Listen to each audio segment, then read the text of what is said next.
ওমর চিন্তায় পড়ে গেলেন।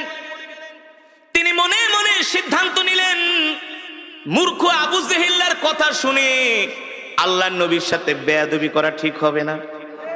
তিনি শিক্ষিত মানুষ, মনে মনে ভাবতেছে, একটা কাজ করি, আগে যাই আমি নিজের চোখে মোহাম্মদকে একটু অবজারভেশন করি, আমি নিজে যে একটু মোহাম্মদকে দেখি, গতিবিধি লক্ষ্য করি, তার সাথে কথা বলি। কারণ একটা মানুষকে শুধু শুধু না যাই না শুই না তার গায়ে হাত দেওয়া, তাকে অপমান করা, এটা মূর্খতা ছাড়া আর কিছুই না। ঠিক কিনা বলেন? দেখবেন মূর্খ মানুষ যদি শোনে চিলে কান নিয়ে গেছে, কানের দিকে না তাকায় চিলের পিছনে দৌড়ায়।